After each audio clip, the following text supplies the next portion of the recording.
Salam sejahtera Malaysia, denyut nadi suara rakyat bergema di channel ini. Berita terkini baru saja diterima daripada tv3.com. Berita bertajuk SPRM bertindak profesional sangkal dakwaan Hamzah Zainuddin, kata Azam Baki. Berita penuh. Putrajaya, Suruhanjaya Pencegahan Rasuah Malaysia SPRM menjalankan tugas dan amanah dengan profesional tanpa mengira latar belakang dan tidak membuat sebarang pendakwaan terpilih.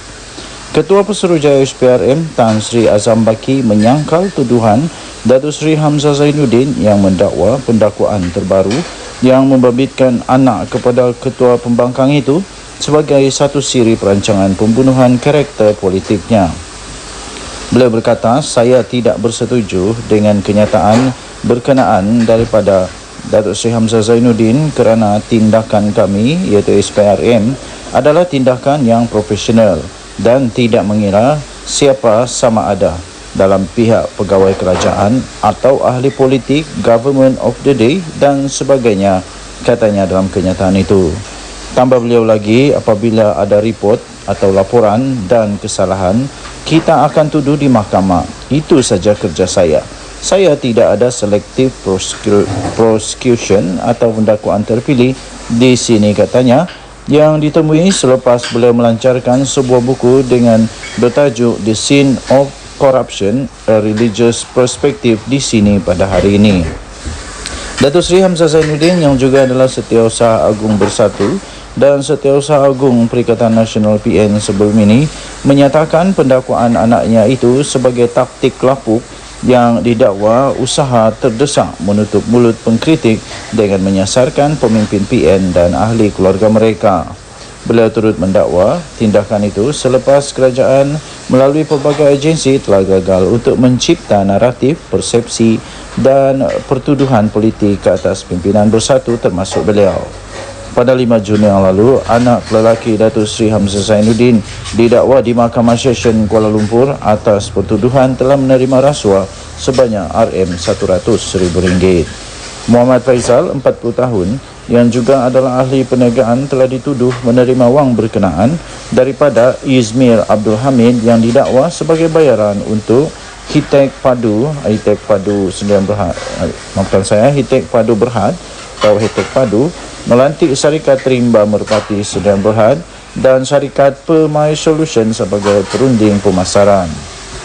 Kesalahan itu dikaitkan dengan Hitek Padu yang dikatakan diberi tender RM33 juta oleh Suruhanjaya Syarikat Malaysia SSM untuk pembekalan, penyewaan, pelaksanaan, latihan, sokongan dan penyelenggaraan infrastruktur keselamatan. Terdahulu dalam ucapannya, Tan Sri Azam Baki berkata, buku yang diterbitkan oleh Transparency International Malaysia TIM dihasilkan menerusi kolaborasi pemimpin dan pelbagai komuniti agama, bukan sekadar karya ilmiah tetapi seruan untuk masyarakat bertindak dengan menerapkan nilai murni dalam kehidupan seharian. Jelasnya, buku tersebut mendalami ajaran 6 agama utama iaitu Islam, Buddha, Kristian, Hindu, Sikh dan Tao dalam meneroka secara mendalam mengenai cara setiap agama melihat secara menangani bencana rasuah, menekankan nilai universal integriti, keadilan dan kesaksamaan. Katanya, dengan melancarkan buku ini, kita diingatkan tentang peranan akidah dan kerohanian yang berpengaruh dalam membentuk masyarakat yang adil dan saksama. Biarkan buku ini memberi inspirasi kepada kita untuk menyatupadukan nilai-nilai ini ke dalam kehidupan harian dan peranan kita untuk mengukuhkan komitmen kita terhadap dimensi etika dalam usaha memerangi rasuah. Katanya, bersama-sama kita boleh membina masyarakat Malaysia yang lebih berintegriti dengan penuh keadilan dan penuh kesaksamaan untuk semua, katanya dalam kenyataan itu. Denyut nadi suara rakyat bergema di channel ini. Jangan lupa tekan butang subscribe, like dan share. Malaysia kita punya, cintai Malaysia aku, kita jaga kita. Bye-bye. Salam sejahtera Malaysia. Denyut nadi suara rakyat bergema di channel ini. Najib Razak sudah dipenjarakan.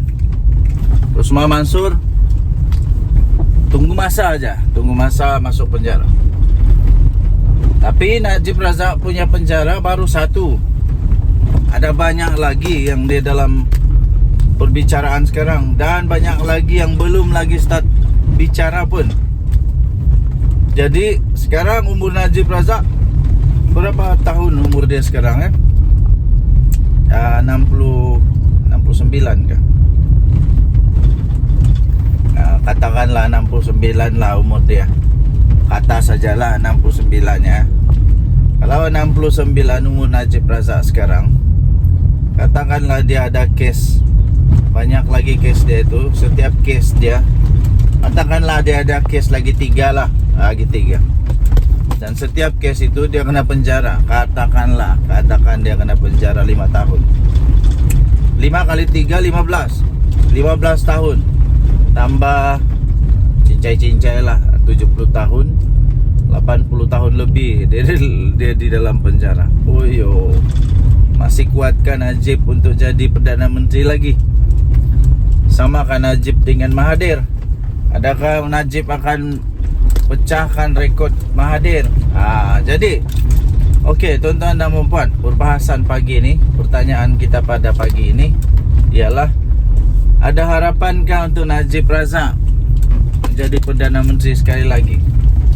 Pada hemat saya tidak ada. Dan saya pun agak heran sebenarnya, mengapa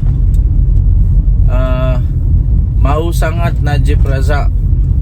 Kenapa ramai juga orang yang mau sangat Najib Razak bebas, sedangkan dia sudah mendapat perbicaraan yang saya pikir cukup adil. Dia sudah mendapat perbicaraan yang cukup baik, tidak ada prejudis. Kerana di negara kita Malaysia, semuanya dipandang sama di sisi undang-undang. Apalagi dia sudah dibagi peluang untuk merayu pada 3 mahkamah. Dan tahu tidak, semua mahkamah, semua hakim itu menyatakan dia bersalah kecuali satu orang saja. Satu orang saja yang kata dia tidak, dia mungkin bersalah, tidak bersalah. Semua hakim yang lain kata dia bersalah tahu. Jadi kalaupun ada orang kata dia tidak dapat keadilan lah, macam mana tidak adilnya? Ada 9 hakim tu. Bukan satu hakim, 9 tau. 9. Jadi saya pikir Najib Razak sudah mendapat semua dia punya hak sebagai warga negara. Najib Razak sudah mendapat hak dia sebagai warga negara, dan semua yang patut dilaksanakan sebagai warga negara, mendapat pembelaan yang betul dari segi undang-undang, semua dilaksanakan dengan baik, tanpa ada sebarang diskriminasi ke tiada. Semua dilaksanakan dengan baik. Jadi saya pun tidak faham kenapa ramai sangat yang mau Najib Razak dibebaskan. Tidak lama lagi kita tahu juga sama ada Najib menang atau tidak, kalah atau tidak, sebab kes dia pembelaan, kes pendakwaan, pasukan pendakwaan.